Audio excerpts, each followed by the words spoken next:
बिस्मिल्लाहिर्रहमानिर्रहीम। अस्सलामुअलैकुम students. Material testing subject में हम फर्स्ट चैप्टर पढ़ रहे हैं, जिसमें हमने फ़िज़िकल प्रॉपर्टीज़ ऑफ मेटल्स जो लास्ट टाइम डिस्कस किया था। आज हम पढ़ेंगे mechanical properties of metals. Metals जो हैं उनके ऊपर डिफरेंट फोर्सेस जो है वो एक्ट करती हैं। नंबर ऑफ़ यूजेस है मेटल्स के, उनके ऊपर डिफरेंट फोर्सेस जो वो एक्ट कर रही होती हैं। मेटल जो है इन फोर्सेस के अगेंस्ट, मेटल के अंदर जो है वो रेजिस्टेंस होती है। मेटल जो है वो इन फोर्सेस के अगेंस्ट रेजिस्टेंस शो करती है, तो ये उसकी मैकेनिकल प्रॉपर्टीज़ में आता है। The mechanical properties of the metals are those which are associated with the ability of a material to resist mechanical forces and loads. Mechanical properties metals की वो एबिलिटी है कि जब उनके मेटल्स के ऊपर कोई मैकेनिकल फोर्स या लोड अप्लाई किया जाए और वो मेटल जो है वो उसको रेजिस्ट करे, ये उसकी मैकेनिकल प्रॉपर्टी है।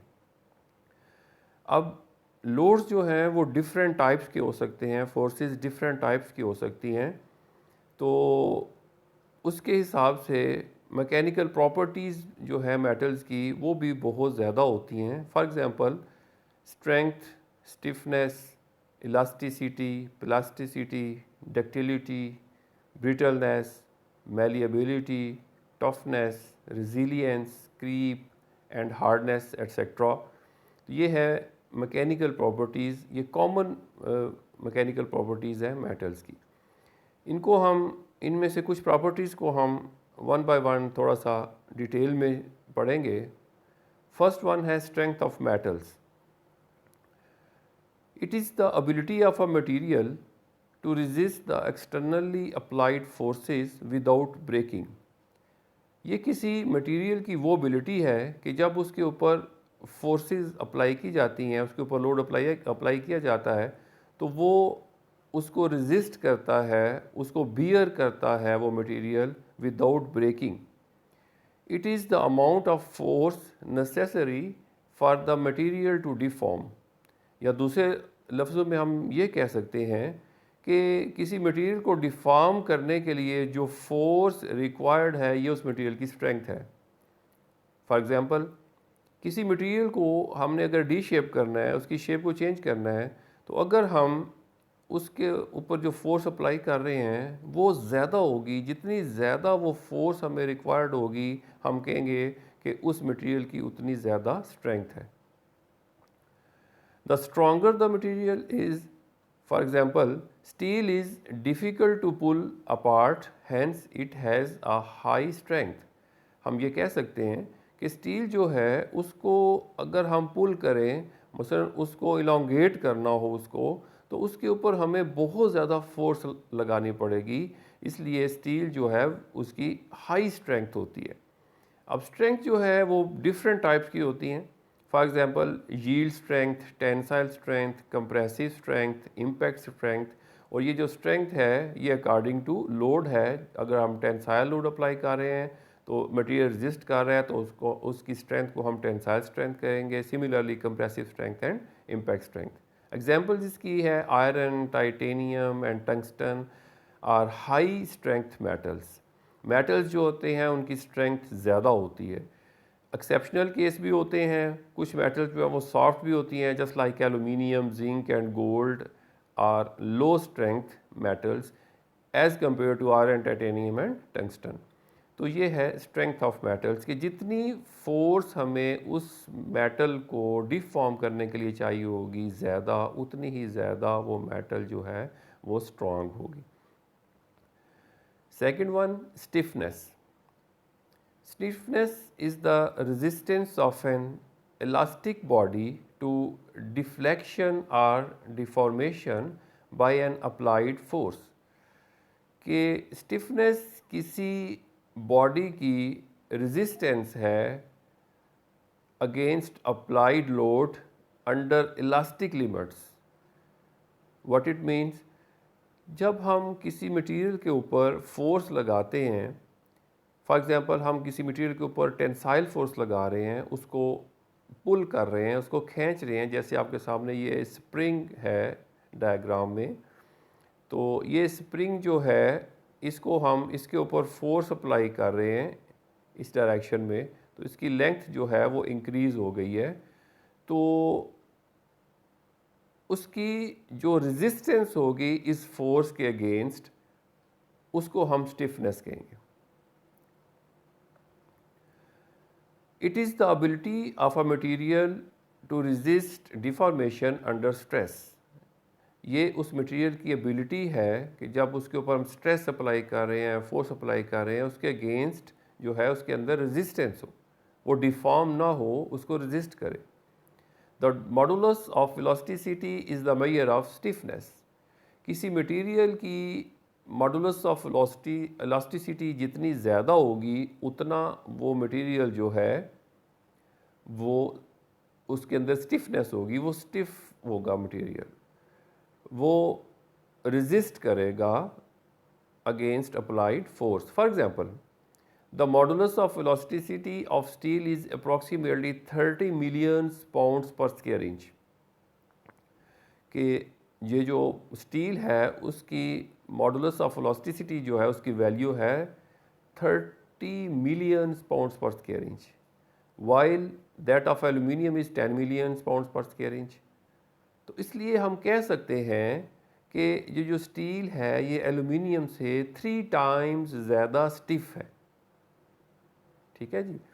तो ये अगर स्प्रिंग जो है उस ये आपके सामने डायग्राम में स्प्रिंग जो है वो इस पोजीशन में था, अब उसके ऊपर हमने फोर्स लगाई है और वो डिफॉर्म हो गया है, उस सेकंड पोजीशन में आ गया है। तो इस पोजीशन से इस पोजीशन तक ये जो फ़र्क है उसको हम डेल्टा से शो करते हैं, जितना वो इलांगेट हुआ है, लेंथ में जितनी चेंज आई है उसको हम डेल्टा से शो करेंगे। अगर के जो है वो किसी मटेरियल की स्टिफनेस है तो stiffness is equal to force divided by change in length. ठीक है जी। तो इस तरह हम किसी मटेरियल की स्टिफनेस जो है उसको हम फाइंड कर सकते हैं। तो ये था स्टिफनेस। नेक्स्ट है इलास्टिसिटी, बड़ी इंपॉर्टेंट प्रॉपर्टी है। ये किसी भी मेटल की इंजीनियरिंग पॉइंट ऑफ व्यू से जितनी भी उसकी एप्लीकेशंस हैं वो इस प्रॉपर्टी के ऊपर डिपेंड करती हैं। जितनी भी कंस्ट्रक्शन है उसके लिए ये प्रॉपर्टी ज़रूरी है, जितनी भी कंस्ट्रक्शनल मटेरियल्स हैं उनके लिए। For example, it is the property of a material to regain its original shape after deformation when the external force is removed. This deformation is called elastic deformation. Elastic deformation होती है और दूसरी होती है plastic deformation. Next हम पढ़ेंगे। पहले हम समझते हैं कि इलास्टिक डिफॉर्मेशन क्या होती है। स्टूडेंट्स, हम किसी भी मेटल के ऊपर, किसी मटेरियल के ऊपर अगर हम फोर्स अप्लाई करें, ठीक है, और वो इलांगेट हो जाए, अगर हम उसके ऊपर टेंसाइल फोर्स अप्लाई कर रहे हैं वो इलांगेट होगा, अगर उसके ऊपर कंप्रेशन फोर्स अप्लाई कर रहे हैं वो कंप्रेस होगा, तो किसी हद तक वो इलांगेट होगा या कंप्रेस होगा। लेकिन अगर हम उस फोर्स को रिमूव करें और वो वापस अपनी ओरिजिनल शेप में आ जाए तो ये उस मटेरियल की प्रॉपर्टी है, बड़ी इंपॉर्टेंट प्रॉपर्टी, इसको हम नाम देते हैं इलास्टिसिटी का। इसको समझने के लिए बड़ी ही एक जो कॉमन एग्जांपल है वो है रबर की। ये आप डायग्राम में देख रहे हैं। अगर हम रबर को जो है वो पुल करें, ठीक है, तो वो इलांगेट हो जाती है, और अगर हम अपनी फोर्स को हटाएं तो वो वापस अपनी ओरिजिनल फॉर्म पे आ जाती है। तो ये उस मटेरियल की क्या है, इलास्टिसिटी है। तो इसी तरह मेटल्स जो हैं उनकी इलास्टिसिटी होती है, वो इलास्टिक बिहेवियर जो है वो शो करती हैं जब उनके ऊपर हम लोड अप्लाई करते हैं। फॉर एग्जांपल, ये हमारे पास एक सर्कुलर बार है किसी मेटल की, उसके ऊपर हम टेंसाइल फोर्स अप्लाई कर रहे हैं। पहले जो है उसकी लेंथ ये थी, अब जब उसके ऊपर फोर्स अप्लाई की है अपोजिट डायरेक्शन में तो उसकी लेंथ इंक्रीज़ हो गई है। ना सिर्फ लेंथ इंक्रीज़ हो गई है, उसका डायामीटर जो है वो भी रिड्यूस हो गया है लेंथ इंक्रीज होगी लेकिन उसका डायमीटर क्या होगा, वो रिड्यूस होगा, वो थिन हो जाएगा मटेरियल, लेकिन और उसकी लेंथ में जो है वो चेंज आएगी। ठीक है, ये डेल्टा जो है एल वो चेंज है, चेंज इन लेंथ। लेकिन जब हम उस फोर्स को रिमूव करेंगे वो वापस अपनी ओरिजिनल फॉर्म में आ जाएगा। ये उस मटेरियल की क्या है, इलास्टिसिटी है। तो इलास्टिसिटी जो है उसमें जो चेंज आती है उसको हम एप्सिलॉन से शो करते हैं और उसको हम स्ट्रेन बोलते हैं। Strain, what is strain? It is deformation per unit length of body. के स्ट्रेन जो है वो डिफॉर्मेशन है, जब उसके ऊपर हम फोर्स लगाते हैं तो उसके अंदर जो चेंज आती है, चेंज इन लेंथ, उसको हम स्ट्रेन का नाम देते हैं। It is also called axial strain, linear strain और लॉन्गिट्यूडिनल स्ट्रेन। इसको क्योंकि हमने टेंसाइल फोर्स अप्लाई की थी तो इसको हम ये तीनों नाम दे सकते हैं। तो इसका फार्मूला क्या है, change in length per unit length. Change in length जो है उसको हम कैसे जो है लिखेंगे, इसको इससे भी लिख सकते हैं, ओरिजिनल लेंथ जो है वो LO है, फाइनल लेंथ जो है वो LF है। तो change in length mean final length जो कि ज़्यादा होती है minus original length divided by original length, इस तरह भी हम लिख सकते हैं। और इसको हम डेल्टा L ओवर LO यानी ओरिजिनल लेंथ ऐसे भी हम लिख सकते हैं। तो ये था इलास्टिसिटी प्रॉपर्टी मेटल्स की। नेक्स्ट है प्लास्टिसिटी। तो स्टूडेंट्स, इलास्टिक जो चेंज है वो टेम्परेरी चेंज होती है, जो प्लास्टिक चेंज है वो परमानेंट चेंज में आती है। तो what is plasticity? It is the property of a material which retains the deformation produced under applied load permanently without fracture। किसी मटेरियल की ऐसी प्रॉपर्टी जब हम उसके ऊपर कोई एक्सटर्नल फोर्स अप्लाई करें और वो प्लास्टिकली डिफॉर्म हो जाए विदाउट फ्रैक्चर, तो इसको हम उस मटेरियल की प्लास्टिसिटी कहेंगे। ये बड़ी ही इम्पोर्टेंट प्रॉपर्टी है प्लास्टिसिटी। इसी की वजह से हम मेटल्स की डिफरेंट शेप्स जो है वो बना सकते हैं, उनको हम रोल कर सकते हैं बार्स की फॉर्म में, उनको हम रोल कर सकते हैं कंस्ट्रक्शनल शेप्स की फॉर्म में, उनको हम कंप्रेस कर सकते हैं शीट्स की फॉर्म में due to plasticity of metals. This property of material is necessary for rolling, forging, stamping, pressing, extrusion etcetera. ये सारे फंक्शंस जो परफॉर्म करने के लिए किसी मटेरियल के ऊपर उसकी प्लास्टिसिटी ज़्यादा होना ज़रूरी है। This deformation is called permanent और प्लास्टिक डिफॉर्मेशन। जो डिफॉर्मेशन होगी उसको हम कहेंगे परमानेंट डिफॉर्मेशन। जो इलास्टिसिटी में डिफॉर्मेशन होती है वो वापस रिगेन अपनी जो है वो ओरिजिनल शेप में आ जाती है बॉडी, उसको हम इलास्टिक डिफॉर्मेशन बोलते हैं, टेम्परेरी चेंज बोलते हैं। प्लास्टिसिटी में हम इसको परमानेंट डिफॉर्मेशन का नाम देते हैं। The plasticity of a material is its ability to undergo some degree of permanent deformation without rupture or failure. Plastic deformation will take only after the elastic limit is exceeded। Plastic state कब start होगी कि जो किसी material की elastic limit है, for example किसी, ये हमें कैसे पता चलता है कि किसी मटेरियल की इलास्टिक रेंज क्या है, प्लास्टिक रेंज क्या है? उसके लिए हम टेस्ट परफॉर्म करेंगे, इंशाल्लाह नेक्स्ट हम पढ़ेंगे। हम टेंसाइल टेस्ट जब हम परफॉर्म करेंगे तो आपके सामने ये ग्राफ है, इसमें आप देखें कि इसके जो है वो एक्स एक्सिस के ऊपर स्ट्रेन है, चेंज इन लेंथ, और वाई एक्सिस के ऊपर जो है वो स्ट्रेस है जो हम अप्लाई करते हैं। तो जब हम किसी मटेरियल के ऊपर फोर्स या स्ट्रेस अप्लाई करते हैं तो उसके अंदर चेंज आती है। ये जहाँ तक ये रेड लाइन आपको नज़र आ रही है, ये जो चेंज है लीनियर चेंज आपको नज़र आ रही है। Stress is directly proportional to strain. ठीक है, तो ये जहाँ तक एक आपको स्ट्रेट लाइन नज़र आएगी, ये पॉइंट जो है ये जहाँ ये इलास्टिक लिमिट है, कि यहाँ तक जब हम इस मटेरियल के ऊपर फोर्स अप्लाई करेंगे और इसको रिमूव करेंगे वो वापस अपनी ओरिजिनल फॉर्म में आ जाएगा, तो ये उसकी इलास्टिसिटी होगी। लेकिन जब इससे ज़्यादा फोर्स अप्लाई करेंगे तो वो प्लास्टिकली डिफॉर्म होगा, ठीक है। अब उसके अंदर परमानेंट चेंज आ जाएगी। तो it increases with increase in temperature.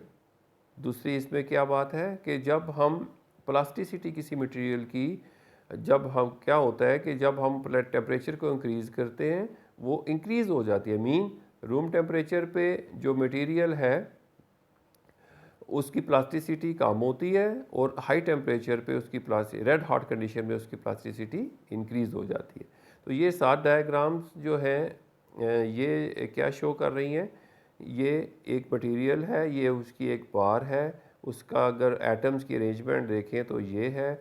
जब उसके ऊपर हम फोर्स अप्लाई करते हैं, उसको पुल करते हैं, तो उसके ये एटम्स जो हैं, क्योंकि उसकी लेंथ ज़्यादा हो रही है तो वो उसका डाया जो है वो जो है कम होगा, तो ये इस कंडीशन में आ जाएंगे, ठीक है। लेकिन जब वो फोर्स हम उसको रिमूव करेंगे तो अगर हमने फोर्स इतनी अप्लाई की थी कि वो प्लास्टिक रेंज में चला गई थी फोर्स, तो जब इसको फोर्स को हटाएंगे तो जितनी इसमें ये इलास्टिक रेंज थी उतना ये वापस जाएगा और बाकी जो है वो परमानेंट चेंज आएगी।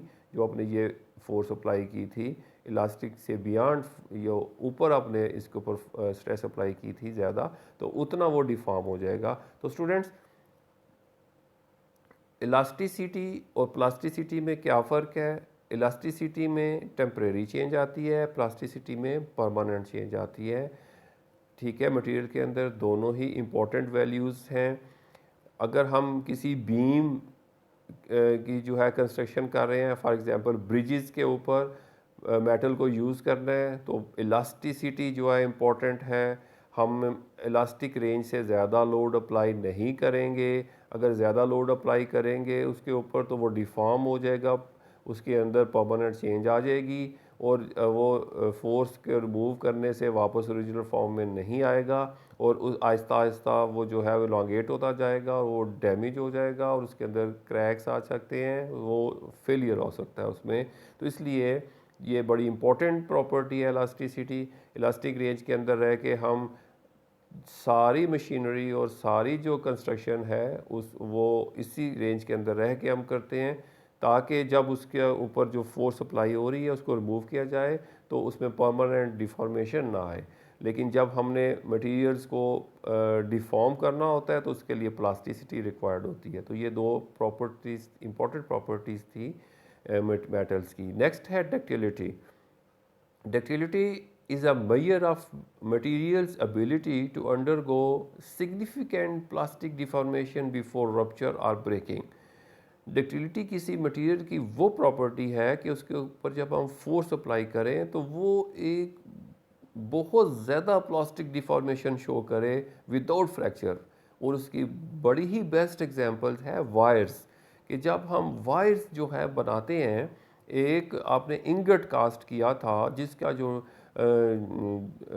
क्रॉस सेक्शनल एरिया है वो 2 फीट बाय 2 फीट है, उसको आप रोल करते हैं, उसको आप बार की फॉर्म में लेके आते हैं, फिर उस बार से हम उसकी वायर की फॉर्म में लेके आते हैं, तो कितना ज़्यादा उसको आप डिफॉर्म कर रहे हैं कि 2 feet by 2 feet cross section को आपने एंड पे एक वायर की फॉर्म में, अगर आप घरों के अंदर जो वायरिंग है उसमें जो वायर्स यूज़ हो रही है कॉपर की वो देखें तो बहुत ही थिन वायर्स होती हैं।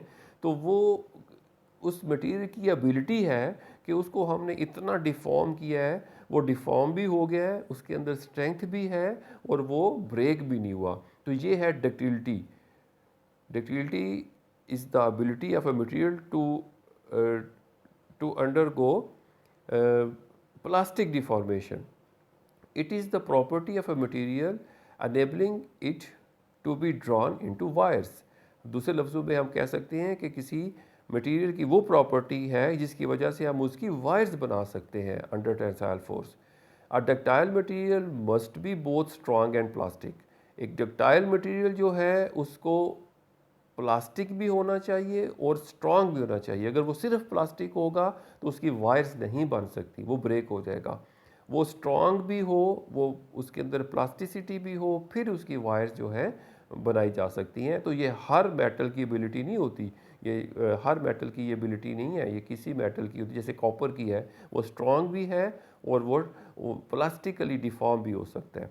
The ductility is usually measured by the terms percentage elongation and percentage area reduction. अब डक्टिलिटी को हम मेजर कैसे करते हैं, हमें कैसे पता चलता है कि ये मेटल जो है डक्टाइल है, ये मेटल जो है वो इलॉन्गेट हो जाएगी, उसकी वाइज बनाई जा सकेगी। तो दो तरीके हैं, हम उसका परसेंटेज इलॉन्गेशन फाइंड करते हैं या परसेंटेज एरिया रिडक्शन फाइंड करते हैं। The ductile material commonly used in engineering are mild steel, copper, aluminium, nickel, zinc, tin and lead। ये metals जो हैं ये ductile metals हैं। तो परसेंटेज इलॉन्गेशन जैसे अभी हमने इलास्टिक रेंज इलास्टिसिटी जब पढ़ रहे थे उसमें ये फार्मूला पढ़ा है कि फाइनल जब हम उसके ऊपर टेंसाइल फोर्स अप्लाई करते हैं तो वो जितना इलॉन्गेट होता है मटेरियल उसकी फाइनल लेंथ उसको हम मेजर कर लेते हैं। ओरिजिनल लेंथ का हमें ऑलरेडी पता होता है, तो ये हम उस final length minus original length divided by original length multiply by 100 जब हम करेंगे तो ये परसेंटेज इलॉन्गेशन है। अगर हमें ओरिजिनल एरिया का क्रॉस सेक्शनल एरिया का पता है किसी बार का और उसका जो फाइनल एरिया है जहाँ जितना हमने इसको आगे जो है डिफॉर्म किया है वो हम मेजर कर लें, तो इस तरह हम जो original area minus final area divided by original area multiply by 100, इस तरह हम रिडक्शन इन एरिया जो है वो फाइंड कर सकते हैं। तो इस तरह हम डक्टिलिटी को फाइंड कर सकते हैं। नेक्स्ट है malleability. It is the ability of a material which permits it to be rolled और हैमर्ड इनटू थिन शीट्स। ये भी डक्टाइल जैसे मेटल्स हैं उनकी वायर्स बनाई जा सकती हैं। और मैलिएबिलिटी किसी मेटल की या मटेरियल की वो प्रॉपर्टी है कि उसके ऊपर कंप्रेशन फोर्स अप्लाई करके हैमरिंग करके उसको हम या रोलिंग करके थिन शीट्स बनाई जा सकती है उसकी। A malleable material should be plastic, but it is not essential to be so strong। ज़रूरी नहीं है कि malleable जो मटेरियल है वो स्ट्रॉन्ग भी हो, ये सिर्फ प्लास्टिक हो जो मेटल उसकी हम फोर्जिंग करके उसको हम शीट्स की फॉर्म में उसको कंप्रेस कर सकते हैं, तो उसका स्ट्रॉन्ग होना ज़रूरी नहीं है। लेकिन डक्टाइल मटेरियल का प्लास्टिक होना स्ट्रॉन्ग होना दोनों ज़रूरी हैं। The malleable materials commonly used in engineering practice are lead, soft steel, wrought iron, copper and aluminium.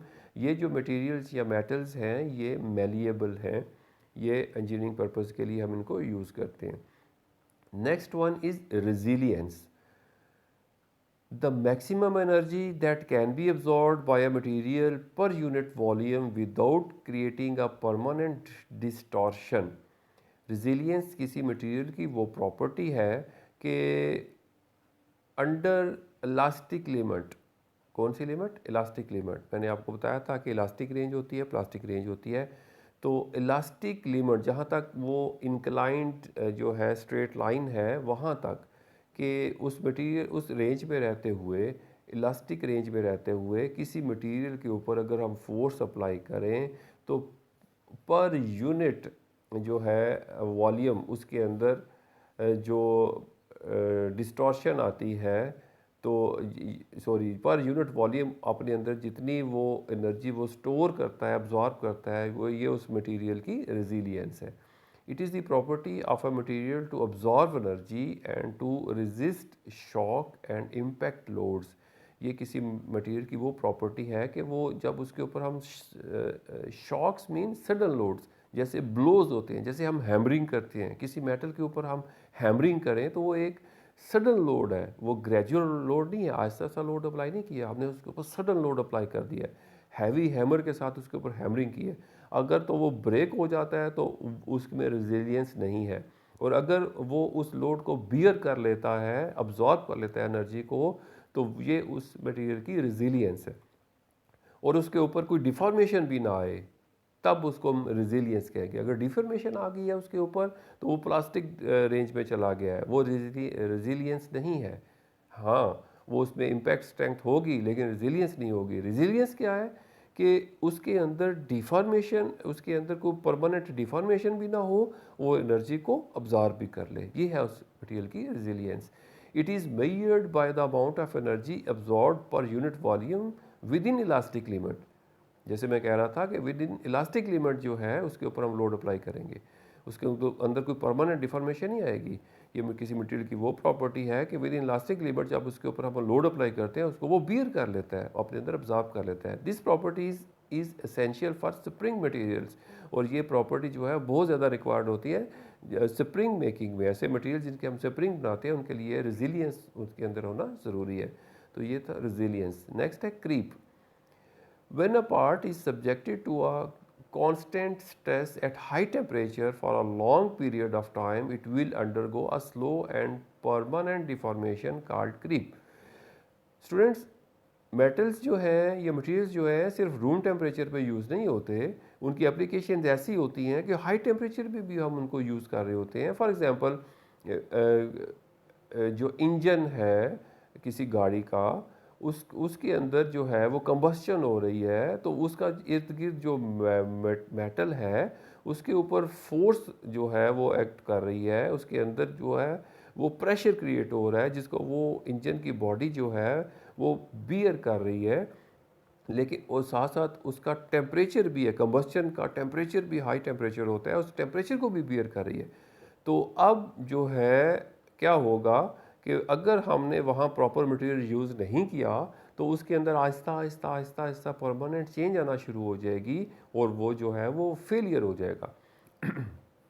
तो उसके लिए हम क्या करते हैं, किसी मेटल को अगर हमने हाई टेम्परेचर के ऊपर यूज़, जैसे बॉयलर के अंदर हमने कॉपर को यूज़ करना है ट्यूबिंग को, तो उसका हम हाई टेम्परेचर के ऊपर उसके ऊपर टेस्ट करते हैं, तो उस टेस्ट को हम बोलते हैं creep test. The creep test determines the continuing change in the deformation of a material at elevated temperature when stressed below the yield strength.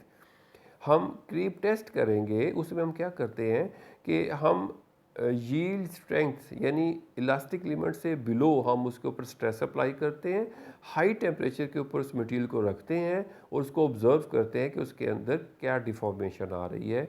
तो इस तरह हम उसको उसकी वो लाइफ चेक करते हैं कि इस टेम्परेचर के ऊपर अंडर दिस लोड वो कितना परफॉर्म करेगा। The results are important in the design of machine parts which are exposed to elevated temperatures. अब इस क्रीप टेस्ट के जो रिजल्ट्स हैं वो इम्पॉर्टेंट होंगे उन मशीन पार्ट्स की डिज़ाइनिंग के लिए कि जिनको हमने हाई टेम्परेचर के ऊपर यूज़ करना है। तो ये था क्रीप। नेक्स्ट है fatigue. What is fatigue? Fatigue जो है ये किसी मटेरियल की वो प्रॉपर्टी है तो कि उसके मटेरियल के ऊपर जब हम रिपीटेड स्ट्रेसेस अप्लाई करते हैं, फॉर एग्जांपल हम किसी मटेरियल के ऊपर जो है एक दफ़ा टेंसाइल फोर्स अप्लाई कर रहे हैं, दूसरी दफ़ा कंप्रेशन फोर्स अप्लाई कर रहे हैं, और हम ये अक्सर ये वाला टेस्ट जो है वो करते हैं। कैसे करते हैं? फॉर एग्जांपल आपके हाथ में एक स्ट्रिप है, स्टील की स्ट्रिप है, थिन स्ट्रिप, आप उसके ऊपर टेंसाइल फोर्स अप्लाई कर रहे हैं, उसको पुल कर रहे हैं, खींच रहे हैं, क्या वो टूट जाएगी? नहीं टूटेगी।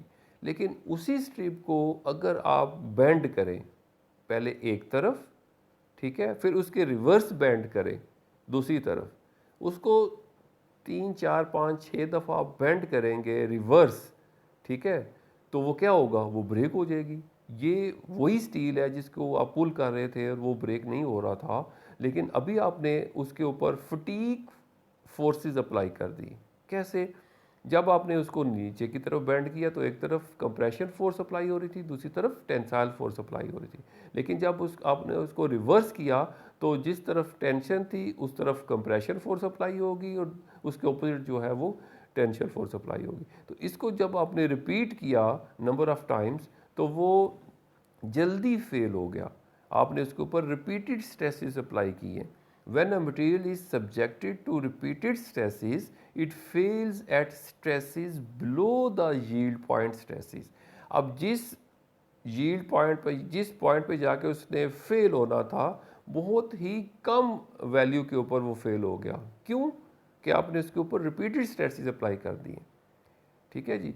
सच type of failure of material is known as fatigue. इस तरह से जो फेलियर होता है किसी मटेरियल का तो उसको हम फटीक का नाम देते हैं। This property is considered in designing shafts, connecting rods, springs, gears etcetera. ये जो मशीन पार्ट्स हैं इनके ऊपर फटीग जो है ये रिपीटेड स्ट्रेसेस अप्लाई हो रही होती हैं, उसमें फटीग फेलियर हो सकता है। इसलिए इन सारे कंपोनेंट्स के लिए हम पहले फटीग टेस्ट करते हैं, उनकी एंडोरेंस लिमिट फाइंड करते हैं। स्टूडेंट्स हम फटीग टेस्ट में पढ़ेंगे कि एंडोरेंस लिमिट क्या होती है। ऐसी लिमिट कि उस लिमिट तक अगर आप फोर्स अप्लाई करें तो वो इन्फिनाइट नंबर ऑफ टाइम्स के लिए आप रिपीटेड स्ट्रेसेस अप्लाई कर सकते हैं, तो वो हम फाइंड करेंगे फटीग टेस्ट में। तो हम फटीग टेस्ट करते हैं ऐसे पार्ट्स के लिए कि जिनके ऊपर हमें रिपीटेड स्ट्रेसेस जो है अप्लाई करना होती हैं। नेक्स्ट वन है hardness. Hardness is a measure of the resistance to localized plastic deformation induced by either mechanical indentation or abrasion।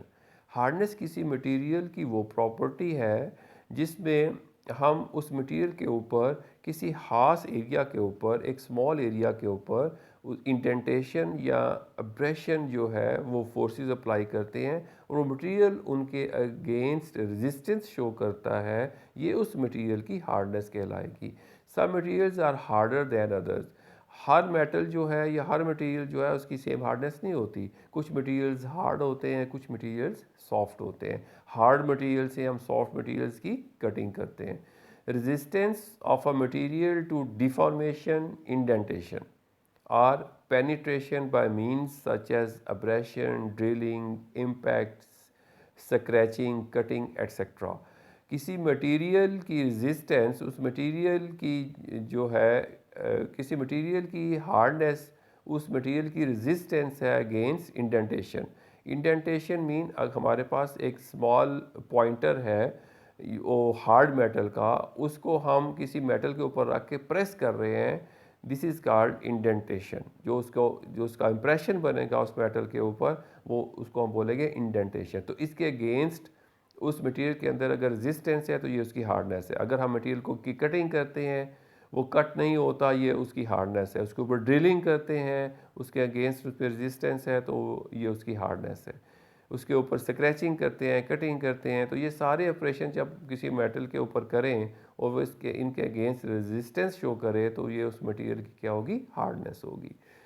तो ये थी मैकेनिकल प्रॉपर्टीज़ ऑफ मेटल्स, बड़ी इंपॉर्टेंट प्रॉपर्टीज़ हैं। इंशाल्लाह इसी सब्जेक्ट में हमने इनके डिफरेंट टेस्ट करके इनको मेजर भी करना है।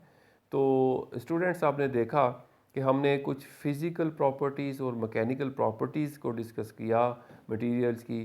तो ये इससे आपको ये अंदाज़ा हुआ होगा कि इस सब्जेक्ट की या इस टेस्टिंग की, मटेरियल टेस्टिंग की इंडस्ट्री में क्या वैल्यू है। तो इसको हम थोड़ा सा देखते हैं कि इंडस्ट्री के अंदर इस सब्जेक्ट की या क्या इम्पोर्टेंस है।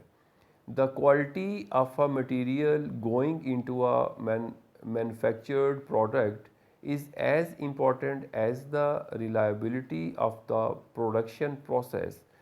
अगर हम किसी मटेरियल से कोई प्रोडक्ट बना रहे हैं, कोई उसकी मैन्युफैक्चरिंग कर रहे हैं और उसकी क्वालिटी उतनी ही इम्पोर्टेंट है जितना कि हम उस प्रोडक्ट को बनाने के लिए जो प्रोसेस कर रहे हैं, प्रोडक्शन जो प्रोसेस है उनकी रिलायबिलिटी भी उतनी ही इम्पॉर्टेंट है। व्हाट इट मीन्स कि अगर हम कोई चीज़ बना रहे हैं, फॉर एग्जांपल हम कोई मशीन पार्ट बना रहे हैं या मशीन ही डिज़ाइन कर रहे हैं, तो ना तो सिर्फ उसके मटेरियल्स की क्वालिटी हमें चाहिए बल्कि उसको बनाने में जो प्रोसेस हम यूज़ कर रहे हैं उसमें हम रोलिंग कर रहे हैं, उसमें हम फोर्जिंग कर रहे हैं, उसमें हम ड्रिलिंग कर रहे हैं, उसमें हम जो है वेल्डिंग कर रहे हैं, तो डिफरेंट मेथड से हम उसकी मैन्युफैक्चरिंग कर रहे हैं। तो वो मेथड्स जो हैं उनकी क्वालिटी भी उतनी ही इम्पोर्टेंट है।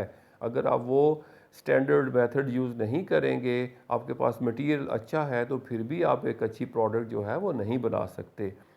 तो material testing helps us to understand the and quantify whether a specific material or treatment is suitable for a particular application। तो मटेरियल टेस्टिंग जो सब्जेक्ट है ये हमें इस काबिल बना देता है कि हम ये जो है वो चेक कर सकें या सुजेस्ट कर सकें कि कौन सा मटेरियल किस जॉब के लिए जो है वो सूटेबल है और उसके लिए प्रोसेस कौन सा सूटेबल है। तो ये हमें कौन बताता है? ये मटेरियल टेस्टिंग, ये जो सब्जेक्ट है ये हमें बता रहा है।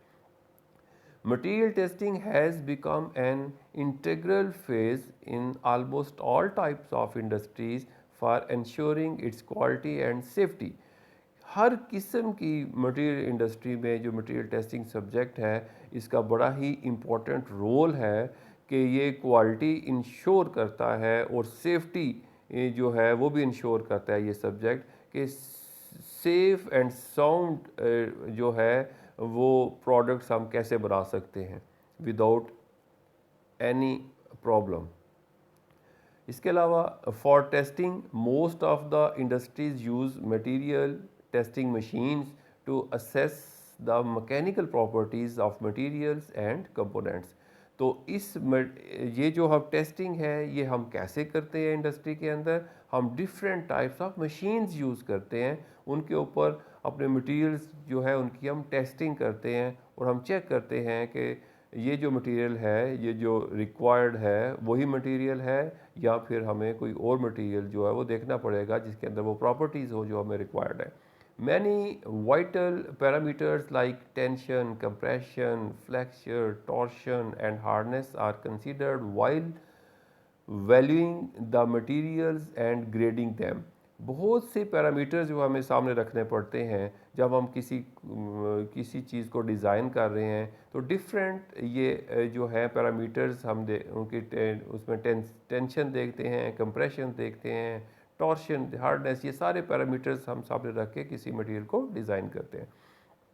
मटेरियल्स जो हम कहाँ यूज़ करते हैं जैसे बायोमेडिकल्स हैं, मेटल्स हैं, प्लास्टिक्स हैं, स्प्रिंग्स हैं, वुड है, इलेक्ट्रॉनिक्स हैं, इलेक्ट्रिकल कंपोनेंट्स हैं, एट्सेट्रा। कोई भी इंडस्ट्री है वो इससे मुस्तस्ना नहीं है कि हमें हर इंडस्ट्री में मटेरियल की टेस्टिंग जो है वो रिक्वायर्ड है। ये चंद मटेरियल्स हैं जो हमने ये सामने लिखे हैं कि इनकी हम टेस्टिंग करते हैं इस डिफरेंट एप्लीकेशन से पहले। Material testing is not limited to cars, machine parts, whereas other engineering things like multi-story buildings, bridges, houses also undergo this important procedure, especially since they will be entering different levels of strain throughout their life। Material testing ना सिर्फ machine parts के लिए, cars के लिए और इसी similar items के लिए इम्पॉर्टेंट है, बल्कि मल्टी स्टोरी बिल्डिंग्स हम बना रहे हैं तो उसमें भी मटेरियल टेस्टिंग, उसमें भी मेटल्स का रोल है, ब्रिजेस में मेटल्स का रोल है, हाउस जो है जब हम बनाते हैं तो हाउसेस तो उनमें भी मेटल्स बढ़ाई मेटल्स और दूसरे कंक्रीट, वुड, ये सारे मटेरियल जो है वो रोल प्ले करते हैं। तो इनकी टेस्टिंग भी उतनी ही ज़रूरी है क्योंकि इन सारे आइटम्स ने अपने लाइफ में जो है परफॉर्मेंस देनी है और बेस्ट परफॉर्मेंस देनी है। वो डिपेंड करता है कि हमने उनको डिज़ाइन कैसा किया है, उनके लिए मटेरियल कैसा डिज़ाइन किया है। तो ये कुछ जो है वो एग्जांपल्स थी कि इस सब्जेक्ट की क्या इम्पोर्टेंस है इंडस्ट्री में और हमारी डेली लाइफ में। Thank you so much. Next time हम नेक्स्ट चैप्टर जो है वो स्टार्ट करेंगे। ओके, अल्लाह हाफिज़।